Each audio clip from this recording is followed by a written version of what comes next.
Dário Barbosa é o candidato do PSTU ao cargo de governador do estado. Ele nasceu em Recife e é formado em Educação Física pela Universidade Federal de Pernambuco, atuando como professor da rede estadual do RN e da rede municipal de Natal. Suas principais lutas giram em torno dos direitos dos trabalhadores e da população pobre, com foco na defesa da educação pública.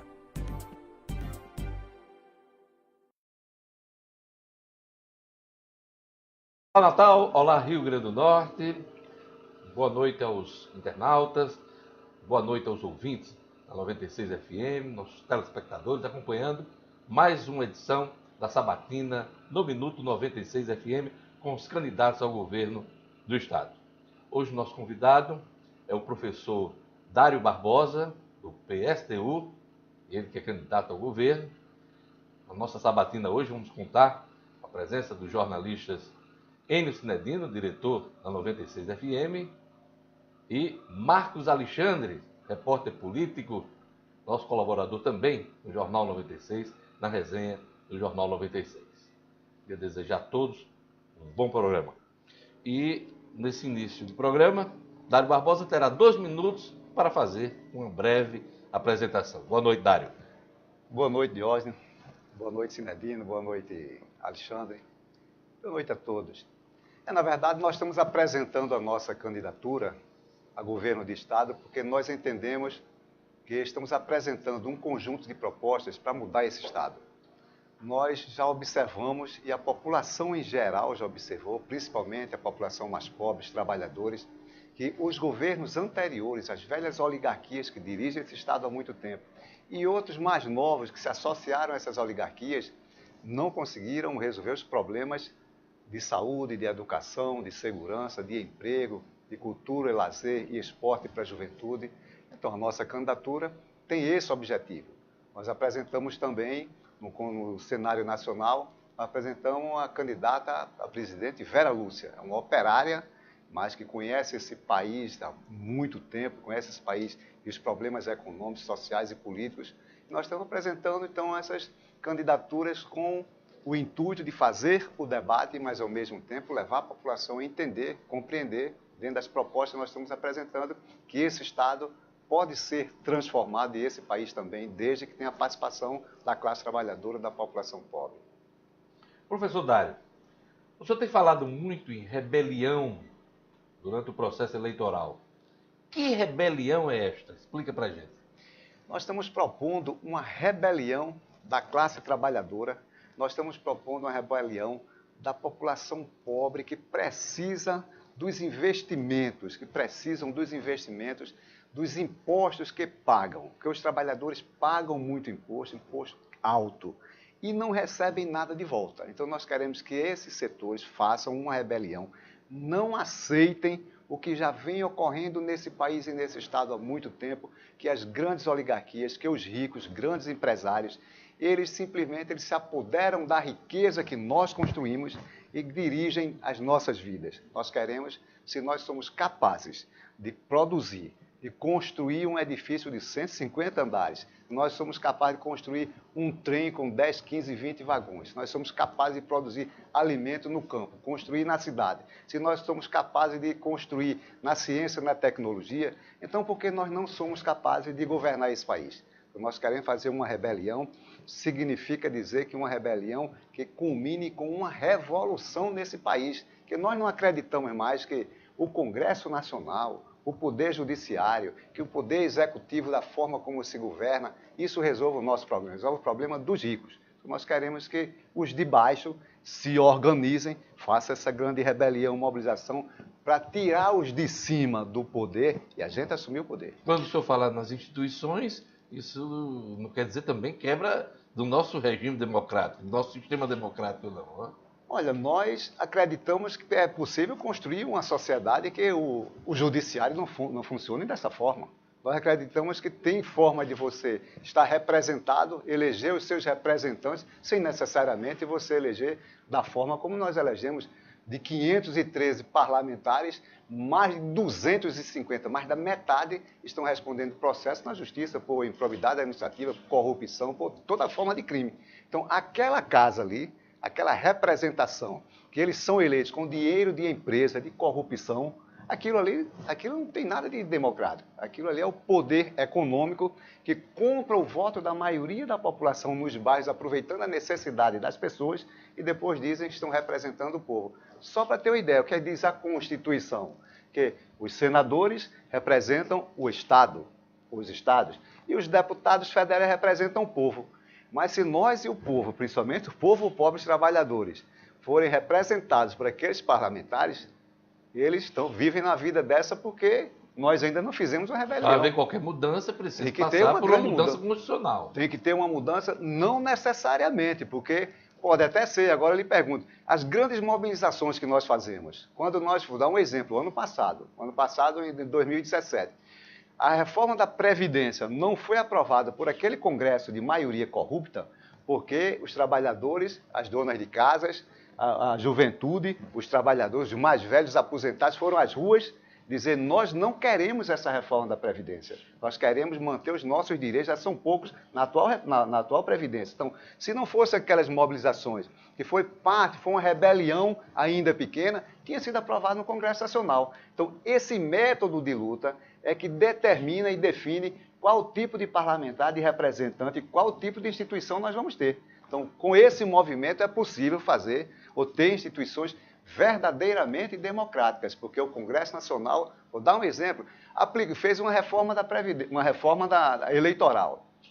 A maioria dos partidos que se aliaram, que são dos empresários, financiados pelas empresas e pelos empresários, o que acontece? Tem representante, tem tempo na televisão. O PSTU tem 8 segundos para governo, eu tenho 8 segundos. E os deputados, os candidatos a deputados estaduais, têm 6 segundos. Eu lhe pergunto, isso é democrático? Uns têm metade do tempo da televisão, 2 vezes por dia, e 350 sessões, aquelas propagandazinhas de 30 segundos, e nós temos 12. E temos 8 segundos na hora do almoço, meio-dia, e 8 segundos à noite. O que dá 8 segundos? Enquanto os outros partidos têm 6 minutos, quase metade, 10 minutos. Então, isso não tem nada democrático.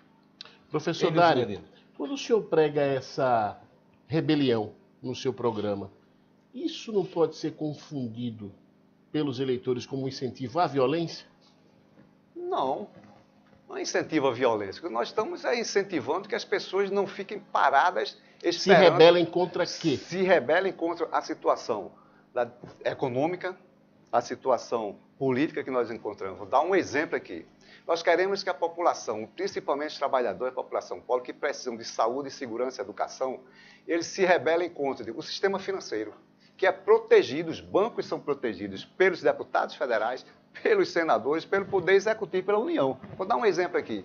Os bancos, o orçamento agora, esse orçamento para 2018, os deputados federais e os senadores aprovaram. É um orçamento em torno de 3 trilhões e 570 bilhões de reais. Desses quase 4 trilhões, 43% desse dinheiro, quase 2 trilhões, vão só para pagamento de juros da dívida pública aos banqueiros nacionais e internacionais. Eu lhe pergunto, e o que sobra para a saúde, para a educação, para emprego, para a segurança? Não sobra quase nada. Vou dar um exemplo, outro dado aqui. Enquanto eu mando no orçamento 43%, quase 2 trilhões só para pagamento de juros da dívida pública com os banqueiros internacionais, enviam para os estados e os municípios. São mais de 5.500 municípios. E são 26 estados e Brasília, 27 entes da federação, fora os municípios. Enviam 9,06% dos recursos desse orçamento. Acha isso justo? Nós não achamos isso justo. Então, se não é possível, com o Congresso Nacional, nem tampouco o Poder Executivo, fazer justiça à população que paga imposto e precisa de saúde, educação, de serviços públicos, então nós achamos que essa população tem o direito legítimo de se rebelar contra esse estado de coisa. É isso que nós estamos chamando. O que vai fazer? Vai fazer uma revolução? Nós gostaríamos que fizesse. Mas se não for possível, vai ser grandes mobilizações com caráter de rebelião para que mude esse caráter, que inverta no lugar de pegar quase metade do orçamento e enviar para banqueiros nacionais e internacionais, aplique na saúde, aplique na educação, aplique em emprego para a juventude. É isso que nós estamos dizendo. Isso não é crime, porque todo mundo tem direito à autodefesa. Esses governos, tanto aqui no Rio Grande do Norte como lá na União, Eles estão sufocando e desmontando todo o serviço público que é de obrigação eles terem, porque nós pagamos impostos. Então é isso que nós estamos dizendo. Pode ser uma coisa que tem um caráter de violência? Não, porque eu vou lhe dizer, aqui não tem uma revolução, não tem uma rebelião. Mas o que é que acontece? Morrem 60 mil pessoas por ano aqui. No Brasil, de violência, muito mais do que na guerra da Síria. Então, isso para mim é que é violência. Candidato, não é contraditório assim o senhor pregar essa medida, essa filosofia da rebelião, né, que atenta, a meu ver, atenta contra a democracia, né, que é um regime que permite, inclusive, que o senhor possa defender suas ideias, as ideias do partido. Então, não é perigoso. O Brasil já vive um clima tão conflagrado, né, de ânimos acirrados, já dos anos mais recentes. Atentado, inclusive, contra um dos candidatos. A gente acabou de presenciar um atentado contra um candidato, né, já que, independente das ideias que ele prega, ninguém deseja, né, um clima desse jeito. Então, não é contraditório, porque essa ideia que o senhor está defendendo aí, a meu ver, atenta contra a democracia, que é um regime que, inclusive, permite que o senhor defenda as ideias e o PSTU também. Não, eu não acredito que atente contra a democracia. O problema é analisar assim. Na verdade, nós vivemos num Estado que tem a democracia? Tem, mas para alguns. Não tem democracia para a maioria. É democrático você ter hoje em torno de quase 60 milhões de pessoas desempregadas? Isso não tem nada a ver com democrático. E 60 milhões de pessoas desempregadas são 60 milhões de pessoas que pagam impostos. Não tem direito sequer... As taxas oficiais do governo são 13 milhões de desempregados. São 13 milhões de desempregados. Isso agora. E os outros que estão procurando emprego e são considerados não desempregados? Os que desistiram então, também. Os que desistiram. Então, quando você vai olhar, é uma massa de trabalhadores desempregados, só são 13 milhões. 13 milhões é que o IBGE diz para amenizar o impacto na economia e também na política. Mas, de fato, tem muito mais do que isso, pessoas que não conseguem o emprego, pessoas que se acordam, não têm uma passagem para procurar emprego. Então, isso, na minha opinião, não tem nada a ver com democrático. Isso não é democracia. Isso é uma ditadura do capital. E nós queremos, e falou em violência contra candidatos, a coisa toda, os anos acirrados, nós não estamos propondo nenhuma rebelião contra candidato A, contra candidato B, contra partido A, partido B. Agora, nós gostaríamos que as pessoas olhassem assim, os bancos ganham dinheiro pra caramba e não pagam imposto. A população não sabe que banco não paga imposto. Banqueiro não paga imposto. E aproveitando o que o senhor está falando, candidato, o PSTU fala em taxar grandes empresas e os banqueiros. No caso do Rio Grande do Norte, a gente pode entender que o senhor defende o aumento da carga tributária para as grandes empresas aqui do Estado? Sim, em todo o Brasil, não só aqui no Rio Grande do Norte, as empresas do Rio Grande do Norte. Quero dar outro dado interessante. Veja só, vê se isso é justo e é democrático. A empresa dos irmãos Joel, os batistas lá, eles receberam 10 bilhões de reais do BNDES. As empresas do Eike Batista receberam mais ou menos 10 bilhões de reais do BNDES. A Odebrecht também. O Bradesco recebeu dinheiro do BNDES. Quer dizer, essas grandes corporações recebem dinheiro público e se envolvem em corrupção, desempregam as pessoas no seu bom humor ou mau humor. Quer dizer, e é dinheiro público para essas empresas. Mas isso no plano nacional. A minha pergunta vou se chegar ao Rio Grande do Norte. Vou chegar porque é a mesma lógica. Então você vê, essas mesmas empresas devem só ao INSS. Eles falam que tem que fazer um ajuste fiscal. Só o INSS, essas empresas devem 442 bilhões de reais.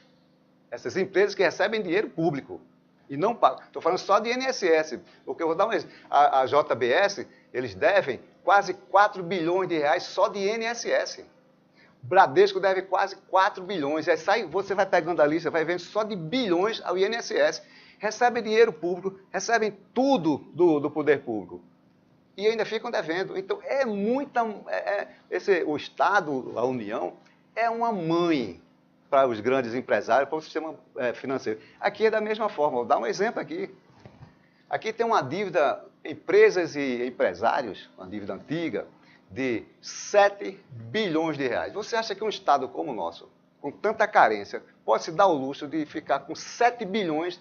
O senhor fala que é o estoque da dívida ativa do Estado do Rio Grande do Norte. Da dívida ativa do Rio Grande do Norte.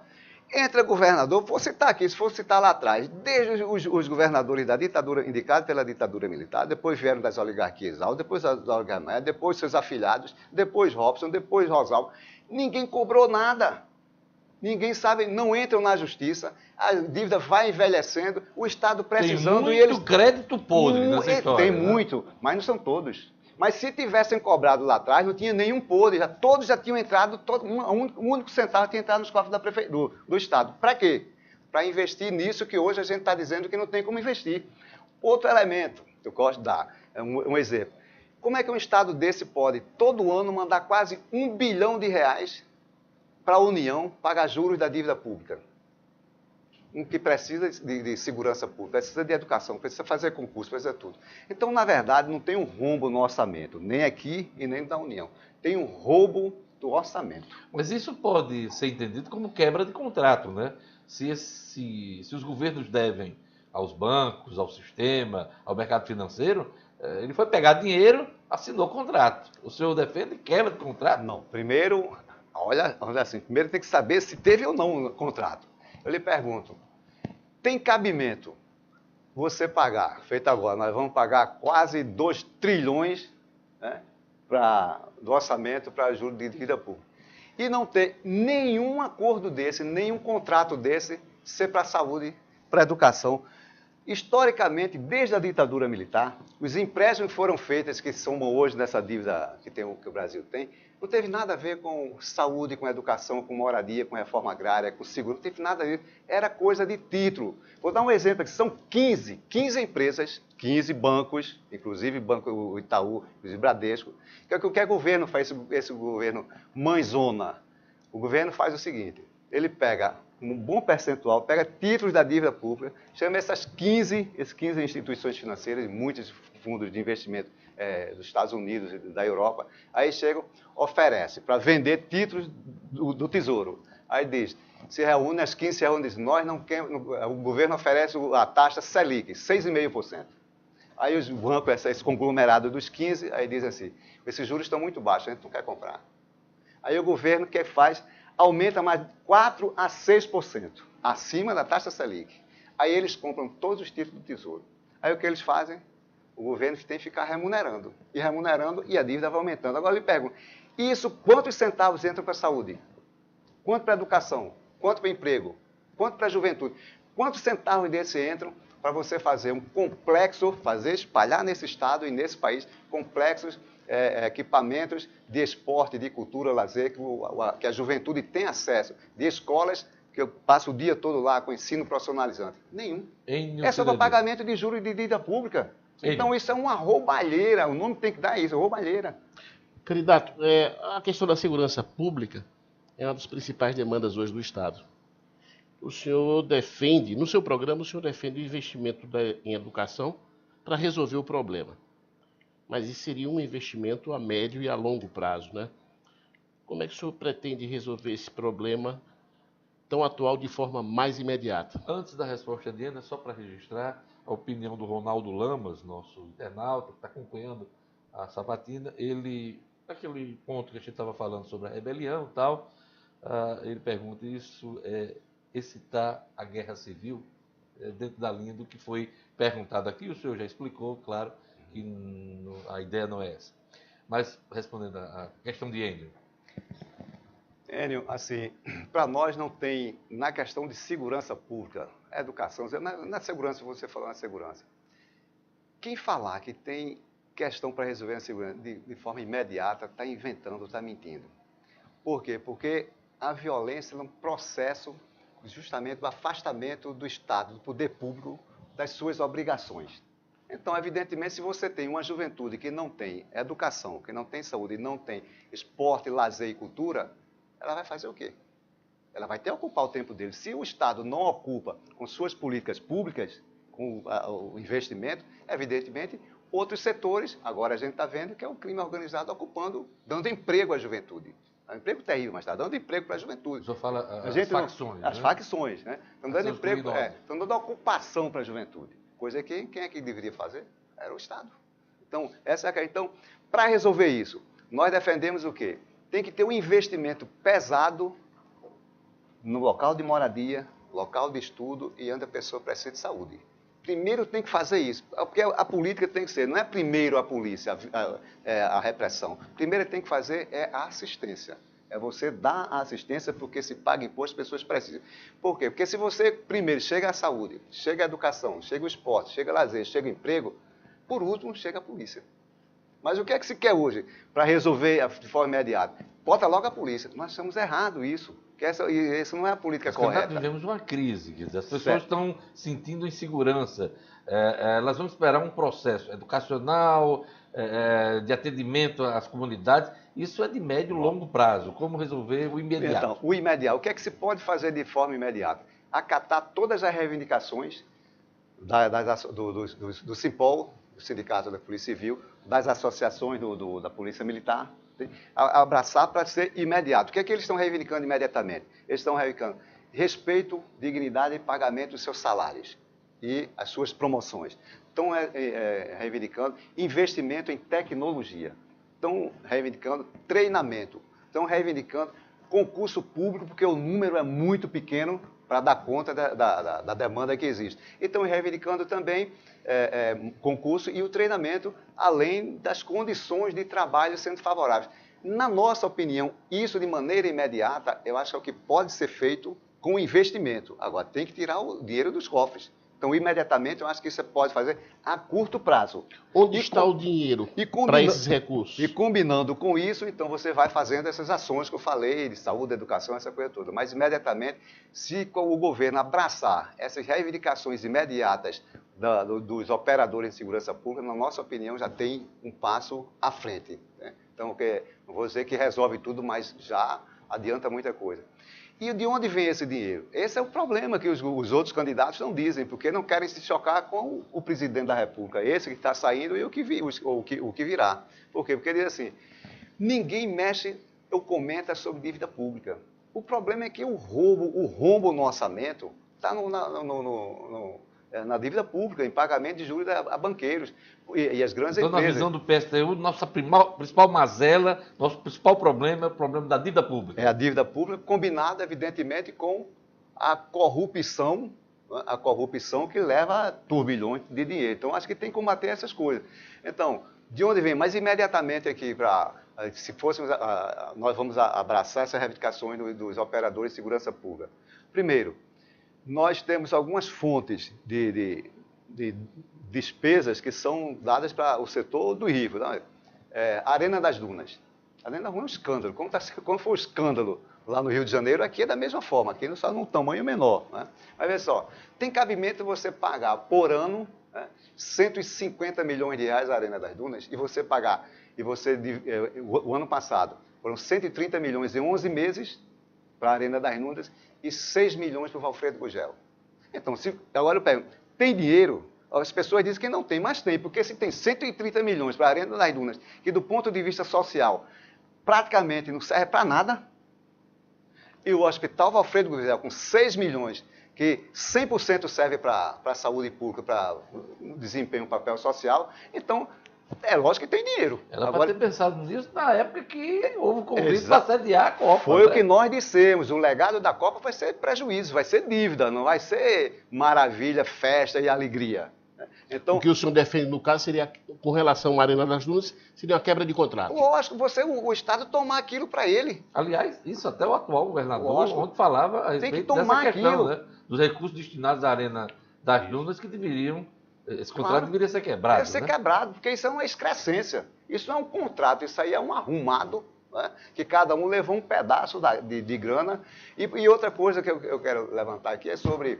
O governo do Estado tem um programa chamado PROAD, né? Que é de incentivo à atividade fiscal à indústria. À indústria. Aí quando você vai dar uma olhada, é micro e pequenas empresas. Eu lhe pergunto, a Guararapes é uma micro e pequena, está na categoria de micro e pequena empresa? Então, se for considerar, uma grande empresa já com um viés de multinacional. Mas é quem mais recebe dinheiro do PROAD.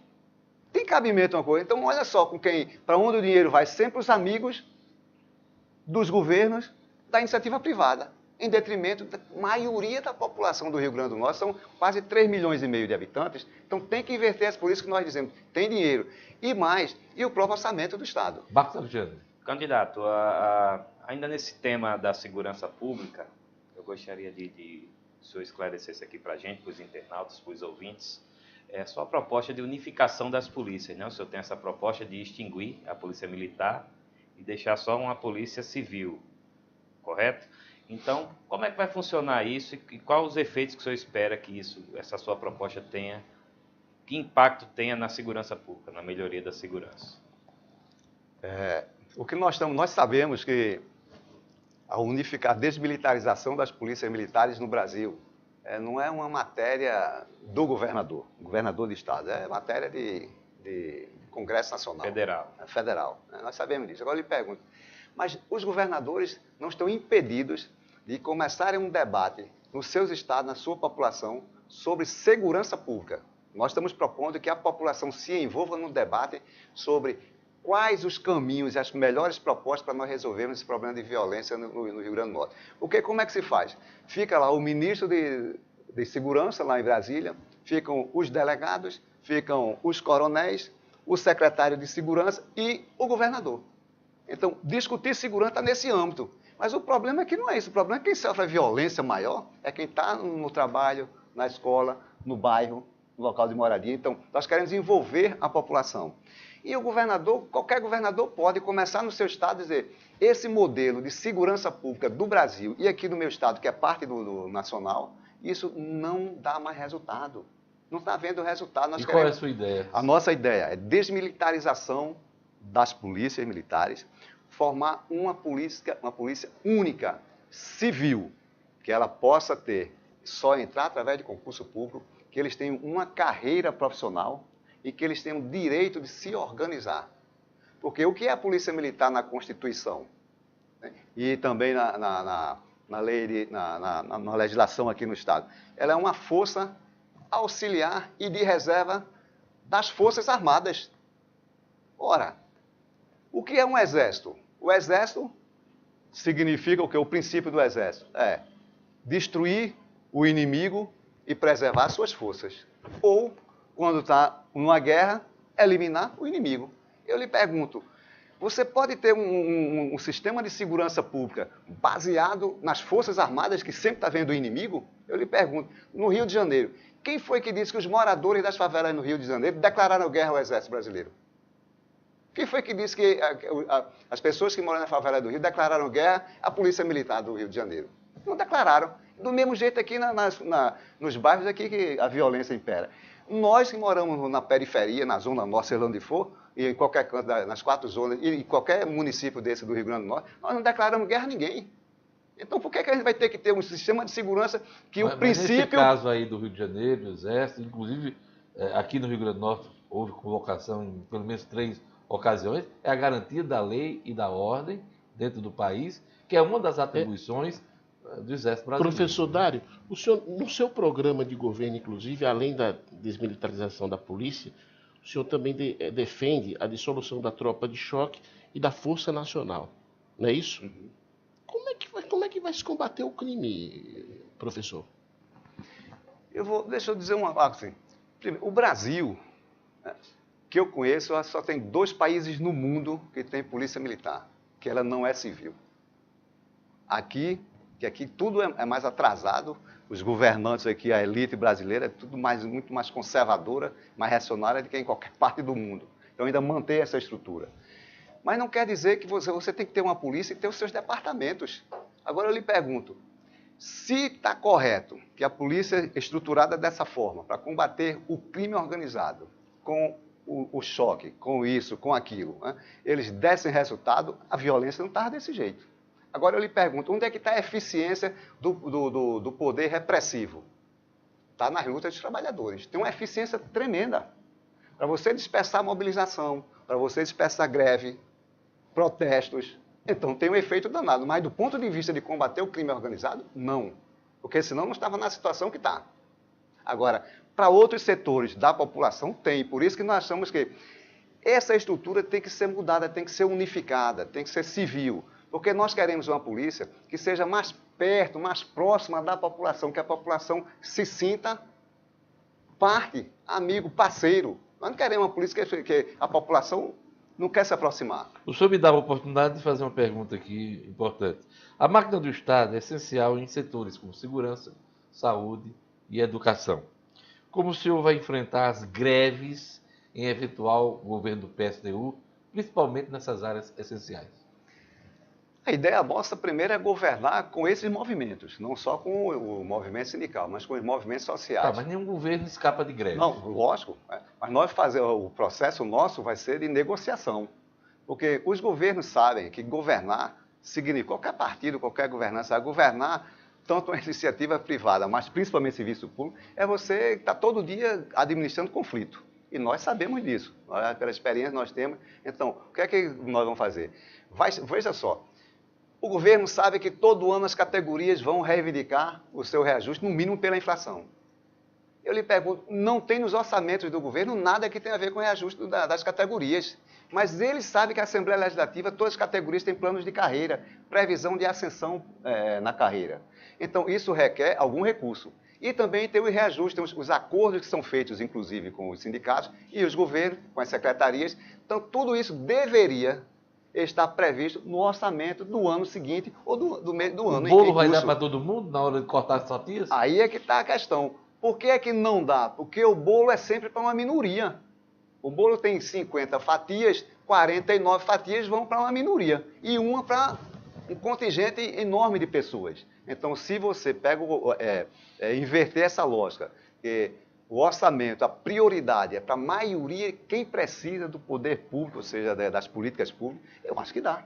Uma previsão. Você vê o orçamento agora. Não tem nenhuma previsão sobre os acordos de planos de carreira na educação. Não tem, que não dependa do Fundeb. Mas se você for olhar nas carreiras da Polícia Militar, na carreira da Polícia Civil, não tem previsão orçamentária, mas o cara não sabe que vai ter no ano seguinte. Às vezes faz um acordo em outubro para começar em fevereiro. Em outubro não terminou ainda a votação do orçamento. Ainda está em curso a discussão do orçamento. Mas não tem previsão nenhuma, não votam nada. Mas essa é uma questão, professor Dário, que eu acho que extrapola um pouquinho só a questão orçamentária. Aí na questão financeira, da disponibilidade de dinheiro, né, que o Estado hoje está nessa situação aí, que a gente acompanha, fiscal, de crise. Então, é preciso ajustar as contas primeiro para chegar. E aí, por onde começar? Por onde começaria o governo? Seria com corte, aumento de receita? A questão da dívida pública tem esses problemas aí que a gente já comentou. Como o senhor vai resolver a crise fiscal? Como? Não, a crise fiscal, ela só é ruim para os servidores e para a população que precisa dos serviços do Estado. Vai ver só. Mas existe uma crise que afeta os servidores. Existe uma crise econômica. Está faltando dinheiro. Certo. Agora está faltando dinheiro, então vamos ver. O que é que o sindicato, o pessoal da auditoria, os auditores fiscais dizem? Que há um crescimento da receita. Não tem mês após mês, não vem um decréscimo na receita. No mínimo está crescendo igual à inflação. Então, quanto ao não crescimento da receita, mesmo no tempo em crise, a receita cresce. A outra questão que nós falamos, não é uma coisa qualquer essa questão da dívida pública. Você imagina, o orçamento do Estado de 12 bilhões e 300 milhões, aí você tem 8% de receita corrente livre, que é o dinheiro, a capacidade de arrecadação, aí 13% de 8 bilhões vão para pagamento de juros da dívida pública. Eu lhe pergunto, é obrigação mandar isso? Você tem que conversar com a população, não adianta ficar só na Assembleia Legislativa que a maioria dos deputados vai dizer que o governo está certo pagando o giro da dívida. Então você tem que reter isso, vai pegar uma briga com a União? Vai, mas o problema é que não tem nenhum governador que ameace fazer nada às federações de prefeitos, não sei de quê. Todo mundo vai de pires na mão para Brasília, não tem nenhuma autonomia. Os entes da federação têm autonomia, pelo menos pela Constituição. Mas se você vai olhar, é a coisa aí, 60% dos impostos arrecadados ficam com a União. Aí 23% com os estados e 17% com os municípios. Você acha isso justo? Nós achamos que não. Então, se não houver uma rebelião dos governadores e dos prefeitos em relação a isso, não vai voltar. 5.500 municípios vão receber só 17% dos impostos. E os estados, os 26 governadores, 27, vão receber só 23%. E a União, que está a uma distância violenta da população, porque mais próximo da população estão o governo do Estado e mais próximo ainda estão as prefeituras. Então vai ficar essa distorção. Então, isso aí passaria pela revisão do Pacto Federativo. Justamente. Agora, os governadores que estão sofrendo para caramba, os governadores não, a população que estão sofrendo pela inoperância desses governadores, porque não se levantam contra a União. Então, o que acontece? Não fazem nada. Ficam dizendo, não, tem Pacto Federativo, mas se mexam, tem que se mexer. E nós vamos fazer isso, nós vamos avisar a população que tem que se movimentar, tem que protestar, porque não tem cabimento que 60% da arrecadação de imposto fique lá para Brasília, e quem precisa aqui do serviço público só fique com 17 para 5.500 municípios e 23 para 27 entes da federação. Candidato, em qualquer estudo, o Rio Grande do Norte tem as piores notas de respeito à educação. Médio, aí você quer levantamento sobre matemática, português, ensino fundamental. As lutas históricas do PSTU levaram mais em conta os salários dos professores. Qual a sua ideia para melhorar a qualidade do ensino no Estado, levando em conta que o senhor é professor? A qualidade do ensino ele não vem só da forma como está se discutindo hoje, né? Hoje está se discutindo o IDEB, as avaliações. Não, você não tem como... São índices. São índices. Para serem levados em conta, né? E por que é que os índices são ruins? São abaixo do abaixo, vamos assim dizer. Justamente porque é um desmonte da educação pública. E não é um processo de agora. Isso já vem há muito. Eu sou professor, me aposentei com 37 anos só no Estado. E já tenho 37 na Prefeitura. O que você vem acompanhando em 80, quando eu entrei no Estado, é um desmonte gradativo da rede pública, do ponto de vista da estrutura física, do ponto de vista salarial, do ponto de vista dos outros funcionários, do ponto de vista de merenda. O que você imaginar que deveria ter dentro de uma escola, isso vem sendo desmontado faz tempo, é um processo. Então, e veja como ele é sintomático. À medida que vão desmontando, os recursos vão desaparecendo. Porque não se faz nada se não tiver investimento. E os investimentos da educação eles vão sendo reduzidos. Essa PEC foi votada dos 20 anos. A educação vai ter um impacto brutal de mais sucateamento. Então não tem como você melhorar o índice de aprendizagem de um aluno se você pega numa sala dessa aqui e você bota 2 turmas. Colégios que eu conheço. Pega uma sala desse tamanho, você divide aqui e bota 25 meninos aqui, um coladinho no outro e 25 aqui.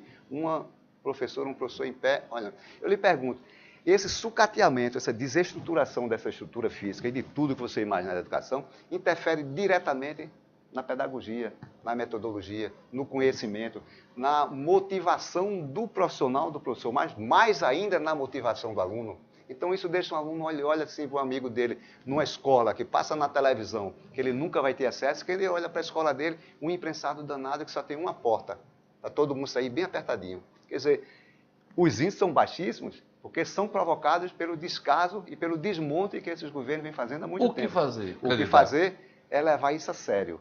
É dizer, tem verbas para a educação? Tem. E as verbas para a educação, para a saúde e para a segurança, não vem só dos estados. Eu esqueci de dizer isso aqui. Tem fundos de investimento público que os estados e os municípios podem trazer verbas federais, convênios para a educação, tem para a saúde e tem para a segurança. Quero dar um exemplo claro aqui sobre segurança. Tem 2 fundos. O Fundo de Desenvolvimento de Segurança Nacional tem 1 bilhão e 60 milhões de reais. Desses, só 17% chegaram nos estados. 1 bilhão e 65 milhões. Então, 17%. O fundo penitenciário tem 1 bilhão e 200. 40% dessa verba, nós já estamos em setembro, chegaram aos estados. Muitos por quê? Primeiro, pelo contingenciamento pinga-pinga, né, que o governo vai liberando. E muitos, como aqui no Rio Grande do Norte, por falta de organizar um planejamento, um projeto. Apresentar projeto e ter dinheiro para contrapartida. Certo, mas aí a contrapartida, geralmente, nessas transferências federais, elas são muito pequenas. Então, dá tranquilamente. Mas por quê? Porque não é uma preocupação, porque a violência, quero dizer aqui, a violência não é um negócio só de facção criminosa, não. A violência interessa muita gente. Quando você vai olhar aí, muitos deputados federais, muitos empresários, muita gente está envolvida com um monte de coisa. Os bancos servem, lógico, para guardar as nossas contas os nossos salários pequenos, mas também serve para esconder dinheiro do narcotráfico, do tráfico de droga, do tráfico de arma. Então a gente tem que ver essas coisas que tem que levar em consideração. Então nós achamos que é possível sim você ter mais investimento na educação, agora para remontar essa estrutura, para ter ânimo para você ter uma pedagogia avançada no conhecimento. Então esses índices, se ficarem desse jeito, e nós achamos que é possível investir, porque esse país tem dinheiro. Marcos Nós não acreditamos que não tenha. Marcos. O senhor falando aí de investimento, eu estou me lembrando de emprego. O senhor tem uma proposta de implantar um plano de obras aqui no Estado. Como é que seriam essas obras, assim, e aí cai na mesma questão do financiamento, de o Estado ter recursos ou não. Enfim, como é que o senhor pretende implantar esse plano? É um plano de obras públicas, né? Porque, veja só, quando a gente vai andando na sorte do Brasil, aqui no Estado, né? Você basta andar aqui em Natal, você vai ver que tem uma carência de estrutura da presença do poder público, né, do Estado, da Prefeitura. Obra pública soa como música para muitos empreiteiros. Né? Exatamente. O PSTU vai investir muito nessa área. Tá. Então, a ideia nossa é ter recursos, né, e tanto pode ser do governo federal. Dá um exemplo, o FGTS. O FGTS era para o governo ter um programa, né, de habitação popular. Isso já gera emprego para caramba e moradia para muita gente. Mas já tem, né? O Minha Casa Minha Vida mas não é um programa federal de alcance nacional. É um programa federal, mas não é um programa popular para 8 milhões de déficit de habitação. Isso daqui a 100 anos vai resolver esse problema. Nós queremos para agora, para começar agora e espalhando a habitação popular. Então, ter dinheiro do FGTS, a juros bem baixos para o Estado, né? E você investir em um plano de obras, habitação popular, avança no emprego e no problema da falta de moradia. Aí você olha a estrutura física da rede pública de educação. Você tem que reestruturar tudo isso e criar novas escolas. Então você já tem essa parte. Você vai ver como captar água. Aí tem as adutoras, mas você tem que investir em ciência, em tecnologia, para ver, já tem novas formas de captação de água que se evapora menos, muito mais, e preço mais barato. Quer dizer, então, essas alternativas na área de construção civil, nós achamos que é possível. Agora, significa, nós vamos oferecer e fazer acordo, um contrato com a Odebrecht, OAS? Evidentemente que não. Agora, nós vamos construir uma empresa de construção civil, uma empreiteira. Não, nós vamos organizar dentro do Estado uma equipe que tem umas características de uma empresa pública. Agora, e os pequenos e micro empreendimentos? Eles podem muito bem trabalhar nisso. Porque eu digo, quem é que gera mais de 60% de emprego no Brasil e aqui no Rio Grande do Norte? Não são as grandes empresas, não são as multinacionais, nem no Brasil, nem aqui. São as micro e pequenas empresas responsáveis, já foram responsáveis por 80% do emprego no Brasil. A crise econômica agora está em 60%, 65%. Então, se você tem essa flexibilidade com o controle do recurso do Estado, né, e você tem um corpo de engenheiro, de técnicos acompanhando tudo isso, evita a corrupção. São micro e pequenas empresas que necessitam disso, e você ainda tem que fazer o seguinte, numa rebelião, você tem que exigir que o BNDES, que dá dinheiro, 10, 20, 30 bilhões, para a Odebrecht, para a OAS, e depois se envolve em corrupção, por que é que não pode financiar esses empreendimentos? Candidato. Porque nós sabemos que construção civil, ele gera muito emprego, de várias categorias. Estamos chegando na reta final da nossa sabatina, mas eu preciso perguntar uma coisa importante. Questão previdenciária. Nós temos um problema previdenciário grave, não só o Rio Grande do Norte, muitos estados e a própria União. Qual a ideia que o senhor tem de reforma desse sistema a nível local?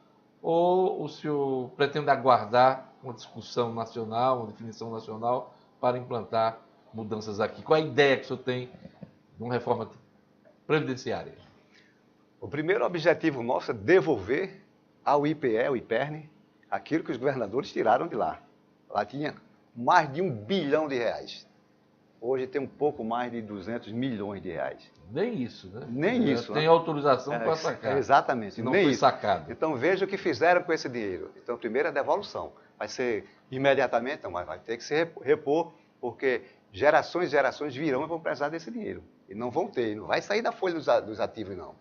Então não vai ter. Então, primeiro, esse cuidado. Então, essa vai ser a primeira nossa grande reforma. É devolver, num período curto e médio, o que esses governadores, inclusive esse e o anterior, a Rosalba, meteram e esvaziaram o IPR.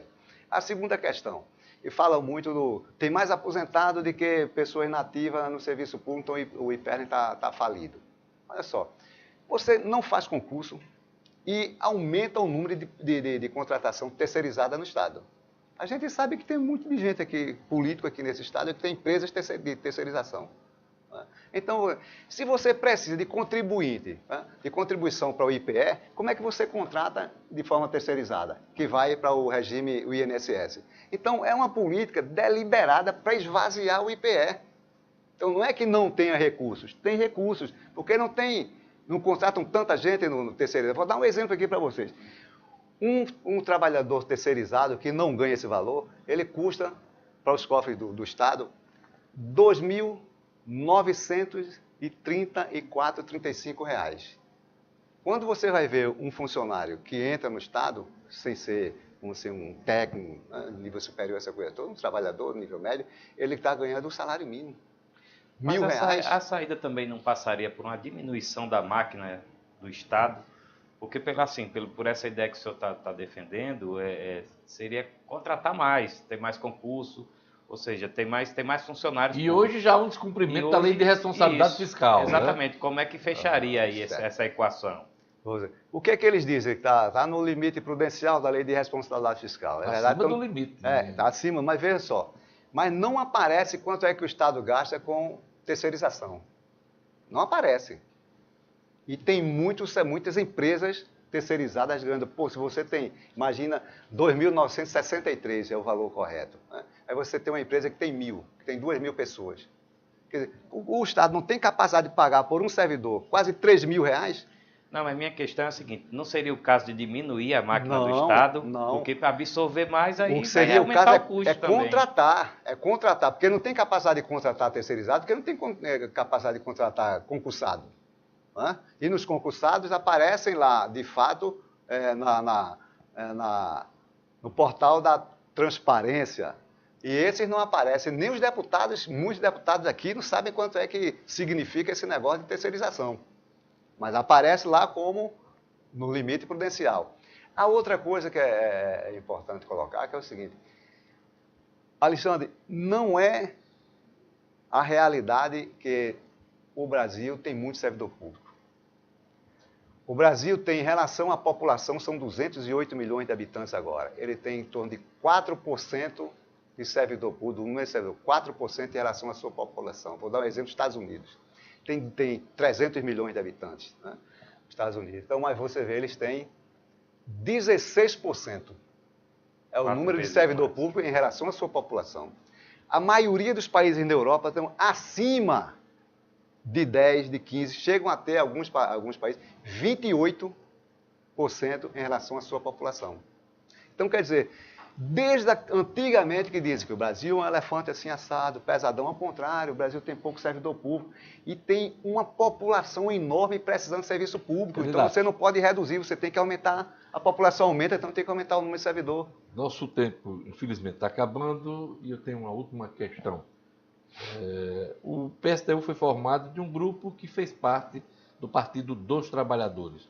Por que o PSTU não aderiu à campanha do Lula livre, movimento esse que a gente está acompanhando, depois que o presidente foi preso em Curitiba? Nós saímos do PT para construir um partido, nós saímos do PT para construir uma legenda auxiliar do PT. Como a gente vê o PSOL, a gente vê várias organizações aí, o PCB... O PT errou, candidato? Não, nós achamos que o PT cometeu um erro, né? Está se lamentando agora, mas era previsível, né? Porque você imagina, o PT, quando nós fundamos o PT, condenávamos todas essas oligarquias. Sarney, Antônio Carlos Magalhães, os Barbalhos lá do Pará, essa turma toda. Maluf, Collor. Aí depois o PT faz uma aliança com o PMDB, que o último candidato a presidente foi Ulisses Guimarães, e depois Quécia. Mas pela história do Lula, ele não merecia Não, a solidariedade do PSTU nesse momento? Nós achamos o seguinte, o PT e o Lula estão passando por aquilo que eles colheram. Nós não vamos trazer. Nós achamos o seguinte... que estão colhendo o que plantaram. O que plantaram, justamente, desculpa. O que plantaram. Por quê? Porque, veja bem, é por falta de defesa? Não. Quem é que um trabalhador, um menino desse da periferia tem o aparato de defesa que o Lula tem? Ninguém tem. Então, nós achamos que ele tem todo o direito, e está tendo o direito de se defender. E com advogados caríssimos, advogados importantes. Então, acho que nós achamos o seguinte, o PT ele está na situação que está porque ele escolheu com quem andar. Escolheu os seus parceiros, e não foi a classe trabalhadora. Marina Silva, da Rede, declarou que o Lula é corrupto. Para o PSTU, o Lula é corrupto? Olha, o Lula ele está envolvido num monte de corrupção, porque abriram o olho do PT em 2005 com aquele primeiro escândalo. Depois vem esse. E quando você vai olhar, olha quantas pessoas da direção do PT foram presas, foram processadas, foram presas. Muitas. Muitas do tempo de Lula, inclusive do meu tempo, que eu sou das antigas, né? Quer dizer, então todos foram presos. Não há uma comoção nacional por Zé Disseu, por Palocci, por professor Delúbio. Agora, o Lula, sinceramente, ele estava envolvido com essa turma e com o PMDB, com esses outros aí. Eu acho que ele está numa situação que ele procurou os processos que hoje está respondendo. Eu queria agradecer a presença do professor Dário Barbosa, candidato ao governo pelo PSTU. Ele é o terceiro sabatinado dessa série de programas do Portal No Minuto com a 96 FM. Amanhã teremos a presença aqui do candidato Freitas Júnior, da Rede Sustentabilidade, e eu gostaria de contar com a audiência de todos vocês. Queria agradecer a presença de Marcos Alexandre, queria agradecer a presença de Enes Cinedino e a presença do candidato. E até amanhã, com mais uma sabatina no Minuto 96 FM. Então, todos uma boa noite.